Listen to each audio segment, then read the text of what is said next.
ماذا حدث في العام وكيف يرى المصريون 2017 وينظرون إلى 2018؟ ده مضمون استطلاع بصيرة للرأي العام، وبنسأل أسئلة كتيرة جدا. الحقيقة أن بصيرة طول السنة بتجري مجموعة من الاستطلاعات المهمة، بتسأل عن الأوضاع الاقتصادية، الأوضاع السياسية، إيه اللي بيهم المصريين، أداء الحكومة، أداء الرئيس.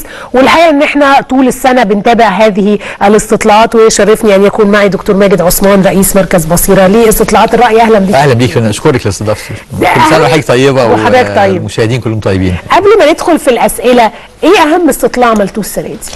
يعني من وجهه نظري في استطلاعين مهمين قوي اتعملوا. الاستطلاع الاولاني كان وقت ما كان قضيه تيران وصنافير مطروحه، وسالنا الناس عن رايهم فيها. والاستطلاع الثاني بنعمله كل فتره كده عن راي المصريين مين الدول العدوه والصديقه من وجهه نظرهم. بنسالهم على عدد من الدول، والناس بتقول الدولة دي بنعتبرها صديقة جدا، صديقة أو عدوة جدا. فدول الاستطلاعين يمكن اللي كانوا بالنسبة لي مهمين، واعتقد يعني بيعكسوا لهم دلالات كثيرة. الأولاني خاص بتيران وصنافير. يمكن النتيجة الأولانية إنه في جزء مش قليل من الناس مش مدركين الموضوع ومش متابعين. لكن بالنسبة للناس اللي عارفين أو متابعين الموضوع، كان في نسبة أكبر من الناس يعني شايفة إنها كانت لازم تظل مصرية. وماذا عن الدول الصديقة والدول في الدول الصديقة يعني أنا هقول يمكن يعني تاريخيا الاستطلاع ده اتعمل في مصر أول مرة سنة 2007 في مركز المعلومات. وكانت النتيجة اللي بتطلع دايما إن الدول العربية بتيجي في المرتبة الأولى، مجموعة الدول العربية كلها على إنها دول صديقة جدا. وبعد كده بتيجي الدول اللي هي محايدة شوية، الدول الآسيوية والدول الأفريقية، وبعدين بتيجي الدول الأوروبية، وفي الآخر بتيجي إسرائيل. والولايات المتحدة بتيجي في مرحلة متأخرة أيضا. يمكن الاستطلاع الأخير اللي عملناه كان حصل يعني اختلافات شوية في البيئة العربية، وطبعا يعني الخلاف الشديد اللي بين مصر وقطر انعكس بشكل واضح جدا. الخلاف اللي مع تركيا انعكس بشكل واضح، فظهرت تركيا وقطر وإيران في مرحلة متأخرة جدا، ودي لأول مرة تحصل يعني مقارنة كانها دول غير صديقة انها دول يعني إسرائيل كده عدوة أو عدوة جدا، يعني قبل إسرائيل يعني بقت إسرائيل محتفظة بنفس المنصب نفس المكان يعني بشكل لكن الدول دي بقت قريبة جدا في المؤخرة. ودي نقطة الحقيقة مهمة، يعني مهم ان احنا نبقى عارفين ازاي الناس رجل الشارع بيدرك ما يحدث في العلاقات الخارجية المصرية، والناس مش مغيبة، يعني ناس متفاعلة جدا مع العلاقات الخارجية وحاسة بيها. واعتقد كمان كنتوا بتعملوا استطلاع رأي عن اداء الرئيس، وفي كل بالظبط احنا بنعمل كل شهر استطلاع عن اداء الرئيس وعن اداء رئيس الوزراء، او يعني رضا الناس عن ادائهم، وعن مجلس النواب. وده بيطلع كل شهر تقريبا بشكل منتظم يعني على مدى السنوات الأخيرة. مجلس النواب أخباره إيه؟ مجلس النواب يعني التلت فقط أو أقل من التلت هو اللي راضي عن أداء مجلس النواب. التفاوت الحقيقة الجغرافي مهم، لأنه الناس اللي في الريف يختلفوا عن الحضر. اللي في الحضر نسبة الرضا أقل بكتير، أعلى تعليما نسبة الرضا أقل بكتير. ده يمكن لأنه طبيعة مجلس النواب والنواب بيبقوا قريبين لممثلينهم في المناطق الريفية أكتر من المناطق الحضرية. المناطق الحضرية شوية مش حاسة بتواجد المجلس على المستوى المحلي، لكن على المستوى طبعا الكلي في أعتقد في مشكلة كبيرة جدا في التواصل وفي نقل الصورة. فكرة عدم إذاعة الجلسات، فكرة ظهور بعض يعني التصرفات السلبية، أعتقد منعكس بشكل سيء على نظرة الناس للمجلس. نبص بقى على الأسئلة اللي انتوا يعني خصتونا بيها. بشكركم جدا على هذا الاستطلاع. أولا قول لي هذا الاستطلاع العينة قد إيه وإيه منهجية؟ احنا اشتغلنا على العينة حوالي 1500 يعني 1519 بالظبط، واحنا بناخد المصريين اللي فوق ال 18، ما بنتعاملش مع الشريحة العمرية الأقل، وبنوزع العينة على محافظات مصر المختلفة. بتتم من خلال الاتصال الهاتفي. عندنا قاعدة بيانات للأرقام الأرقام الثابتة والأرقام المحمولة، بحيث أنه لأن طبعا نسبة الأرقام المحمولة بتزداد عبر الوقت. وبنحاول ان احنا يعني نعالج النتائج احصائيا حتى تكون معبره عن الوضع في المجتمع من ناحيه التوزيع الجغرافي ومن ناحيه التوزيع الذكور والاناث. فدي المنهجيه الثابته اللي احنا بنعملها كل مره، وبنحاول نثبت المنهجيه عشان نقدر نقارن النتائج عبر الزمن. احنا السنه اللي فاتت برضه كنت طلعت مع حضرتك في نهايه 2017 وفي بعض الاسئله اللي يمكن مقارنتها، وكان في بعض الاسئله يمكن ما قررناهاش السنه دي الاسباب ممكن اتكلم عنها. طيب نبتدي بقى بالاسئله. يعني اهم النتائج اللي انتوا وصلتوا لها ايه؟ يعني احنا في سؤال سالناه قلنا ايه افضل حاجه حصلت في مصر في سنه 2017 وايه اسوأ حاجه حصلت في مصر في 2017. طبعا عايز اقول انه الاستطلاع ده لانه بيتعمل في نهايه ديسمبر فيمكن بيكون ذاكره المواطن يعني تفتكر الحاجات القريبه. فلما سالناهم عن افضل حاجه حصلت في مصر كان اول حاجه ذكرت هي صعود مصر كاس العالم. دي كانت مؤثره جدا، مسيطره بالظبط. وطبعا ده كان امل مؤجل لسنوات طويله، فاعتقد المصريين كلهم يعني سعداء بيه. على في المرتبه الثانيه جاءت مشروعات الطرق والكباري الجديده. اعتقد انه يعني من المؤكد انه الانجاز اللي حصل في الطرق المصريه يعني في شبكه الطرق واضح جدا، وطبعا له تأثير اقتصادي جيد، فأعتقد الناس كانت سعيدة بيه. بعد كده ذكرت المزارع السمكية وذكر الأمن كأن هو يعني في استقرار في الأمن، لكن ده جه في المرتبة الرابعة. واتقال أيضا المحطة النووية بتاعة الطبع. بس أنا وقفت هنا قدام إنه لا أعرف نسبتها ربع الناس 25%. ده اكتر حتى من صعود مصر لكاس العالم، فده معناها انه يعني عدم وجود حاجه هي الافضل، يعني عدم تجمع الناس على حاجه واضحه جدا بالنسبه لهم. طبعا عمليه الكوره بتهتم بيها شريحه معينه من المواطنين في اعمار معينه وفي ولا يوجد 18%. يعني 18 دي سلبيه طبعا. ما فيش حد يعني الناس 18% قالوا ما فيش حاجه كويسه حصلت، وفي 25% قالوا مش عارفين. فدي طبعا لما تجمع 18 على 25 لو ينفع، فالحقيقه بنتكلم على 43%. ده مؤشر مهم. ده مؤشر مهم طبعا. افضل حاجه السنه اللي فاتت هات تذكرها يا دكتور. كانت افضل حاجه السنه اللي فاتت لا مش فاكرها دلوقتي. طيب اسوأ حاجه حصلت في 2017 ده يمكن نتائجها برضو معبره. صحيح، هي جت الارهاب والتفجيرات الارهابيه اللي حصلت في الفتره الاخيره كانت هي رقم 1، ودي كان بنسبه عاليه 60%. يعني في جزء كبير من المجتمع يجمع على ان دي اسوأ شيء حصل في مصر، ودي جت اعلى كتير من ارتفاع الاسعار. ودي نقطة مهمة يعني برضو تدل على انه المصريين حاسين بأهمية او بخطورة ما يحدث من تصرفات إرهابية وتفجيرات إلى آخره، كأنها شيء سيء بيحدث في البلد. بعد كده بعد ارتفاع الأسعار جت قرار ترامب بإعلان القدس عاصمة لإسرائيل، ثم بعد كده خروج الأهلي من بطولة أفريقيا. وفي حالة الأسوأ نسبة اللي لا أعرف واللي لا يوجد كانت قليلة. يعني ده معناه أن المصريين يعرفون ما هو أسوأ شيء لكنهم لا يجدون الأفضل.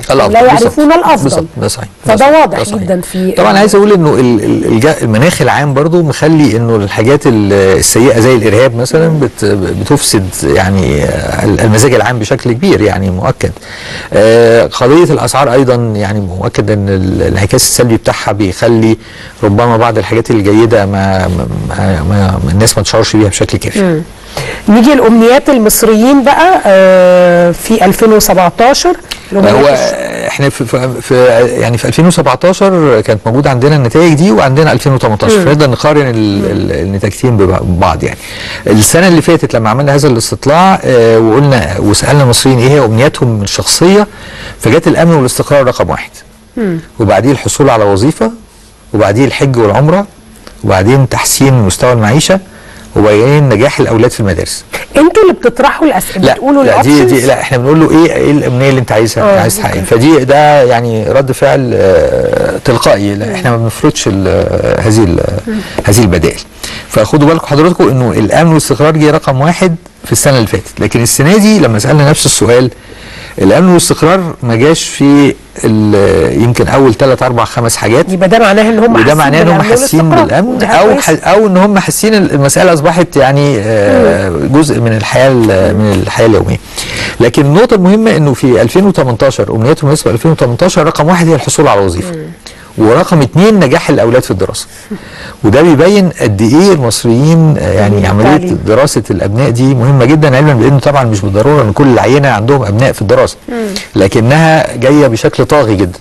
واهتمام المصريين بالدراسه وبالتعليم ابنائهم الحقيقه دي نقطه يعني قوه دافعه مهمه جدا في ضوء ما يتم الان من تطوير التعليم اللي بيقوده وزير التربيه والتعليم الدكتور فريدة. اعتقد انها يمكن ان تجد صدى جيد، بس على انه يتم التواصل مع الناس بشكل يمكن اكثر تكاملا من كده. يفضل الحج والعمره دايما يفضل الحج والعمره من امنيات المصريين. صحيح. يعني الجانب الروحاني طبعا موجود. بس ايه نجاح الاولاد في الدراسه ده 8% وبعدين رجع تاني 5% ولا لا هو في 2018 هو ده جيت رقم 2 ب 8%. في 2017 كان موجود ولكنه كان في المرتبه الخامسه. الشباب بقى، وماذا تقصدون بالشباب؟ الشباب احنا بنعرف الشباب، احنا الفئه العمريه اللي عندنا اللي بنعتبرها شباب من 18 ل 30. فاحنا بنقسم دايما في التركيب العمري بتاع استطلاعات الرأي من 18 ل 30، من 30 ل 50 وفوق ال 50. ما بنقدرش نقسم تقسيمات اكتر من كده لانه حجم العينه ما بيسمحش ان احنا يكون عندنا حجم كافي في كل شريحه. ففيما يتعلق بالشباب الامنيات بتاعتهم كانت الامنيه الاولى هي التخرج او النجاح في الدراسه، والامنيه الثانيه هي الحصول على وظيفه، وده يعني طبيعي متوقع. وبعد كده اتجوز او اخطب، ده اللي عنده تطلعات بقى يعني الحياه اجتماعيه مستقره. بعد كده اعمل مشروع خاص، وبعد كده الارتقاء في العمل او ان هو يكبر شغله. ده بالنسبه طبعا للي كانوا بيشتغلوا فعلا. دي مجمل النتائج يعني اللي تمت فيما يتعلق عندنا يمكن برضو بعض حاجات تانية اخرى يعني لو حضرتك تحبي نتكلم عليها. اتفضل. في مثلا سؤال احنا كنا سالناه برضو يعني كل سنه كده الشخصيات الاكثر تاثيرا، والسنه دي سالنا على السيده الاكثر تاثيرا في مصر. على اساس انه عامل مرأة يعني. انه عامل مرأة مثلا. بالظبط. بالظبط. فطبعا في نسبه كبيره بتقول لا اعرف، يعني ما بقاش في ذهنه ساعه لما نسال السؤال 71% لا اعرف. ازاي لا يعرف؟ وفي 8 قالوا لا يوجد. دول بقى يمكن واخدين موقف من النساء، واخدين موقف واضح. لكن ما بين اللي قالوا اجابات جت رقم 1 الوزيره صحة النصر، وبعديها مباشره الوزيره غادة والي، وبعديها الوزيره نبيله مكرم عبيد، وبعديها المذيعه الشهيره لميس الحديدي وبعديها السفيره مشيره خطاب. فدول الخمس شخصيات اللي ذكروا في التأثير هنا بمعنى ايه بقى؟ التأثير بمعنى ايجابي ولا سلبي؟ هو انا عايز اقول لحضرتك هو في استطلاعات الرأي احنا بنقول يعني ما بن استطلاعات الرأي هي انطباعات، فاحنا بنسألهم على الانطباعات، لكن السياق بتاع السؤال بيبقى تأثير ايجابي مش تأثير سلبي. التأثير السلبي يمكن بيبقى لازم نذكره بشكل واضح، لكن من المؤكد انه الانطباعات مهمة جدا يعني بغض النظر عن الحقائق، لكن الانطباعات مهمة جدا، ورسم هذه الخريطة بتاعة الانطباعات مهمة جدا في اشياء كثيرة. هل انتوا برضه اللي بتطرحوا الاسماء ولا هم لا بيقولوا؟ لا احنا ما بنطرحش اسماء، بنتلقى الاسماء اللي بتتقال، ما بنطرحش اسماء عشان نقدر ندي حرية، لانه حضرتك لو احنا تصورنا ان احنا عارفين الاسماء اللي هي بنعمل لها اختبار او بنسأل عليها فنبقى وهمين، لانه في بعض الاحيان بتطلع اسم تاني خالص، اسم تاني ما حدش فكر عليه. يعني مثلا مع احترامي السفيره مشيره خطاب هي فكره انها مرشحه لليونسكو وده كانت فتره والموضوع انتهى، صحيح. لكن ظلت في ذهن الناس عالقه، والحقيقه ده حاجه محترمه. وعندنا 3 من وزراء الحكومه، ده معناه ان هم من اصل 4 وزيرات، وده معناه ان هم مؤثرات يعني صحيح. وجودهم مؤثر، فده حاجه كويسه، وانا سعيده طبعا انه يعني نفس من المؤثرات. اتمنى يكون تاثير ايجابي والناس تفتكر عشان انتوا اللي عاملين لنا الاستطلاع ده ان انتوا يعني لا والله على فكره احنا عملناه قبل ما نتفق مع حضرتك ان احنا نطلع، يعني عاملينه حتى في 11 ديسمبر يعني. ايه اللي لفت نظرك في هذه النتائج؟ يعني انا هتكلم على اجمالا كده طوال السنه يعني بغض النظر عن الموضوع اللي بنطرحه، هناك فروق واضحه بين الاصغر سنا والاكبر سنا. والفروق دي واضحه في اتجاهات الراي العام بشكل حاد جدا، ولازم انه متخذ القرار ياخدوها في الاعتبار. طبعا انا عارف انه حصل شغل كتير قوي على الشباب في الفتره الاخيره، لكن اعتقد انه يمكن محتاجين ان احنا ننوع وسائل التواصل، لانه لازال الاقل من ال30 لديهم يعني عدم رضا عن اشياء كثيره، اللي فوق ال50 راضيين عنها. لديهم عدم قبول لبعض الحاجات اللي فوق ال50 او اللي فوق ال30 متقبلينها اكتر.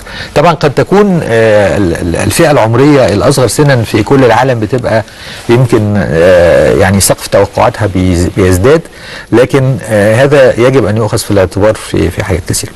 لكن على الجانب الاخر، ودي برضو حاجه يمكن انا بالنسبه لي مزعجه شويه، انه القيم الحاكمه اللي هي قيم اكثر رجعيه اللي موجوده في المجتمع المصري في نواحي كثيره، الشباب ما هماش اكثر تقدما من كبار السن الا الشباب الجامعي فقط.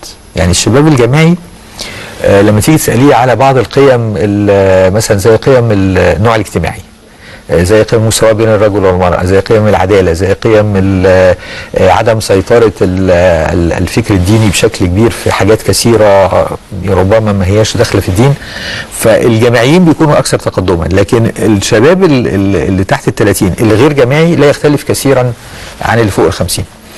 وهنا دي نقطة مهمة، لأنه التطور اللي هيحصل في مصر اللي هيقوم بيه الأصغر سن.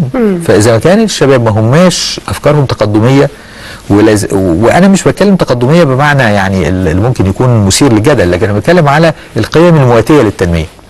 يعني القيم بتاعه وضع المراه، القيم المتعلقه بمثلا جوده العمل، القيم بالانفتاح على الخارج، يعني في بعض القيم لازم ان تكون موجوده عند المواطن المصري حتى هذه الدوله تنتقل وتقفز قفزات كبيره الى الامام. فاللي انا ملاحظه انه باستثناء الجامعيين الشباب لازالوا في نفس الحاله الذهنيه والفكريه اللي فيها كبار السن، فده نقطه مهمه جدا ان احنا ناخدها في الاعتبار. بمناسبه عام المراه، هل عملتوا استطلاعات عن المراه، عن وضع المراه؟ احنا عملنا استطلاعات كثيره عن وضع المراه، ويمكن لو اتكلمت عن القيم السائده، القيم السائده في مصر بتدعو للانزعاج الشديد. وانا مثلا هقول بعض الحاجات مثلا اللي متعلقه بنظره بعض المصريين لتولي المراه منصب القضاء مثلا. الحقيقه لازال هناك افكار رجعيه جدا في هذه النقطه، والحقيقه ما يحدث على ارض الواقع مثلا من انه مجلس الدوله لا يعين مراه في مجلس الدوله حاجه غير مفهومه. يعني احنا بنتكلم على الهيئه القضائيه المسؤوله عن الحفاظ على حق المواطن قبل الدوله، يعني انه مفيش مثلا نساء خالص في النيابه العامه. أنا لا أظن أنه المرأة المصرية لا تستطيع أن تقوم بهذه المهام، لكن هي في بعض الجهات اللي بتضع نفسها يعني في وضع معين كده يتنافى مع دستور. هل استطلعتم رأي النساء في هذه الأمور؟ في طبعا في نساء. شوفي هقول لحضرتك بوجه عام فيما يتعلق بالقضايا بدور المرأة في المجال السياسي، المرأة والرجل هناك فرق بينهم لصالح المرأة. طبعا المرأة عايزة تقوم بدور أكبر من الدور اللي بتقوم بيه، لكن مثلا في بعض القضايا اللي قد تكون لها علاقة ربما غير حقيقية لكن موجودة في ذهن بعض الناس بعلاقة الدين مثلا بوضع المرأة، اللي فيها بعض المبالغات اللي ما لهاش أصل في الدين، هناك أيضا رجعية شوية في تفكير بعض النساء. حضرتك قلت لي انكم دايما كنتوا كل شهر بتستطلعوا أداء السيد الرئيس. طبعا هي سنة صعبة فيها صحيح. كثير صحيح. من التغيرات، واتخذ كثير من الإجراءات التي قد لا تكون شعبية وهي ليست شعبية صحيح. طبعا بالتأكيد. ايه وضع يعني انا هقول لحضرتك هو بمنتهى الصراحة احنا وجدنا في فترة من الفترات في تراجع حصل، لكن بعد كده ما حصلش تراجع. وانا بعتقد انه عدم التراجع اللي حصل مثلا اللي احنا شفناه في معظم العام الماضي مرجعه فكرة المساندة، لأنه مصر لا يحدث فيها ما حدث في دول مجاورة من سقوط الدولة. فأعتقد أنه المساندة للرئيس هي مساندة لعدم سقوط الدولة، وإن كان في بعض عدم الارتياح لبعض القرارات التي تم اتخاذها. طبعا قرارات الإصلاح الاقتصادي قرارات صعبة ومؤلمة، وطبيعي طبعا انه الناس ما تبقاش يعني مسانده ليها الا لما تطلع نتيجتها، ونتيجتها بتاخد وقت. يعني انا كنت اتوقع انه يحصل انخفاض اكتر من كده، لكن اعتقد اللي بيحافظ على المستوى اللي الرئيس فيه حاليا راجع لانه فكره الحفاظ على عدم سقوط الدوله وعدم واستمرار مصر قويه. فزي ما تقول يعني الناس بتؤجل هذا النقاش لغايه لما نجتاز هذه المرحله الصعبه. السنة الجاية عامل انتخابات، صحيح. شايفين الاستطلاعات هتكون زي ما سبق، ولا لأنه لسه مش باين قدامنا مرشحين يعني حتى هذه اللحظة ممكن تكون يعني الاستطلاعات مش بنفس يعني أنا بعتقد إن إحنا يجب إن إحنا نفكر في مصر إن إحنا نطول مدة الانتخابات عن كده، لأنه 6 أسابيع يعني الانتخابات بتاعت 2012 كانت 6-7 أسابيع في دولة أول مرة يحصل فيها انتخابات بهذا البتاع، فيها 23 مرشح من كل أطياف البتاع، كانت هيصة. وفي 6-7 أسابيع المفروض الناس تقرر وكل الناس بتخبط في بعضها. فعايز أقول إنه لازم نعطي للناس فرصة أطول من كده في انه يفكروا في المرشح بتاع رئاسه الجمهوريه، بغض النظر عن اشخاص. يعني مش بتكلم عن الانتخابات القادمه فقط، لكن بتكلم بصفه عامه. لازم يبقى في فتره اطول من كده شويه حتى نعطي فرصه للناس، اولا المرشحين ان هم يعرضوا، لكن كمان الناس تستوعب ما يقال وتقدر تاخد القرار الافضل. نشوف بس المرشحين الاول هيكونوا مين، واحنا يعني لسه مش واضح هذا. طبعا صحيح. دكتور ماجد انا بشكرك شكرا جزيلا، اتمنى عام سعيد لكل العاملين في بصيرة، بيعملوا مجهود كبير جدا، وبشكركم على هذا الاستطلاع. كل سنه وحضرتك طيبه، وكل سنه وانتم المشاهدين طيبين، وسنه مش تعملوا لنا استطلاع الفيور شيب مين يعني. احنا اخترنا محمد صلاح مثلا، بعيدا عن الفيور شيب، احنا اخترنا محمد صلاح الشخصيه التي اسعدت المصريين الاكثر يعني احداثا للسعاده للمصريين. هو الحقيقه بالنسبه للفيور شيب انا عايز اوضح، لان احنا السنه اللي فاتت كنا عملنا افضل برنامج وافضل مذيع وافضل مذيع، مستغربين ان مفيش السنه دي. الحقيقه احنا جالنا جواب من الاستاذ مكرم محمد احمد في الهيئه العليا للاعلام في شهر يونيو. هو طلب من كل مراكز استطلاعات الراي انها تتوقف عن عمل اي حاجه متعلقه بالمشاهده التلفزيونيه لحين عمل القواعد والاجراءات التي هتحكم يعني عمل وده طبعا شيء جيد ان هم نعمل تنظيم لهذا القطاع. ولكن الحقيقه من شهر يونيو لحتى الان لم يحدث اي شيء في هذا الموضوع. 6 اشهر يعني. فانا بتمنى من الاستاذ مكرم محمد احمد، وطبعا انا يعني بقدره جدا وهو راجل شخصيه محترمه جدا، انه بس هذا الموضوع يتحرك بسرعه، لانه اللي انا بخشاه انه بحوث المشاهده هتنتقل بره مصر. وهي بتتعمل بالتليفون، فممكن تعمل اي حته في العالم طبعا. فاحنا هنوقفها في مصر لكن مش هتتوقف. دي مهمه جدا بالنسبه للاعلانات، مهمه جدا بالنسبه لنا احنا كجايدنس، مهمه جدا. وحضرتك كمان يعني لاي سياسي، اي رجل سياسي بيكلم الناس لازم يبقى عارف هو الناس بتتفرج على ايه، صح، الساعه كام، امتى، فين. من غير كده مش هيقدر يوجه رساله يعني واضحه. بشكرك دكتور ماجد عثمان، كل سنه وحضرتك طيب. ونخرج فاصل، وبعد الفاصل سارة عصام اول محترفه في ستوك سيتي. ستوك سيتي طبعا في رمضان صبحي، لكن في كمان دلوقتي في فريق كرة السيدات سارة عصام.